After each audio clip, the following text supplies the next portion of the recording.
सत श्री अकाल। मैं आपका भाई आमिर नवाज दवाखाना में आपका स्वागत है। आज का नुस्खा मेरे उन भाइयों के लिए है जो खांसी के रोग से बहुत ज्यादा परेशान हैं, कहीं से उनको आराम नहीं मिल पा रहा है, अंग्रेजी दवाई खा खा कर थक चुके हैं, हार थक कर घर बैठ गए हैं, फिर भी कोई आराम नहीं मिल पा रहा है। आज का जो नुस्खा मैं आपके लिए लेकर आया हूं, समझ लो पुरानी से पुरानी खांसी भी इस नुस्खे से जड़ से खत्म हो जाएगी। घर बैठे ही आप इस नुस्खे को बना सकते हैं और इसका फायदा उठा सकते हैं। खांसी के साथ साथ अगर आपको बलगम आ रहा है और खांसी की वजह से आपको सांस में कोई प्रॉब्लम हो रही है, तो इस नुस्खे से समझ लो हर तरह की खांसी में आपको आराम मिलेगा। हर तरह की खांसी आपकी जड़ से खत्म हो जाएगी। बहुत ही जबरदस्त ये नुस्खा है। घर बैठे आप इसको बना सकते हैं और इसका इस्तेमाल कर सकते हैं। ज्यादा से ज्यादा आप इसका फायदा उठा सकते हैं।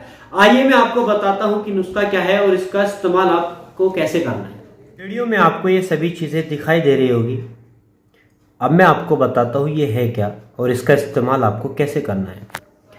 ये छोटी पीपल है, छोटी पीपल। ये सौंठ है, सौंठ, सौंठ। ये काली मिर्च है, काली मिर्च। ये छोटी इलायची है, छोटी इलायची।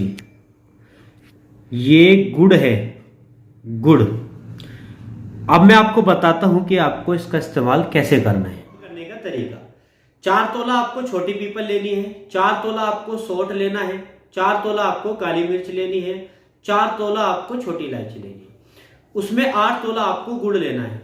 सभी को कूटना है और बारीक पीसना है। इसमें से आपको 1 तोला सुबह खाली पेट गर्म पानी के साथ लेना है। पुरानी सी पुरानी खांसी भी आपकी इस नुस्खे से जड़ से खत्म हो जाएगी। पहले दूसरे दिन से ही आपको बहुत ही ज्यादा आराम मिलना शुरू हो जाएगा। वीडियो में बताई गई सभी आयुर्वेदिक औषधि आपको किसी भी आपके पास के किसी भी पंसारी से मिल सकती है। घर बैठे आप इस नुस्खे का बनाएं और ज्यादा से ज्यादा इसका फायदा उठाएं। इस्तेमाल करने के बाद कमेंट बॉक्स में आप कमेंट करके हमें बताएं आपको इस नुस्खे से कितना फायदा हुआ है। वीडियो को लाइक करें, सब्सक्राइब करें और शेयर करना ना भूलें, ताकि ये वीडियो उन लोगों तक पहुंचे जिनको खांसी की बहुत ज्यादा प्रॉब्लम है। सब्सक्राइब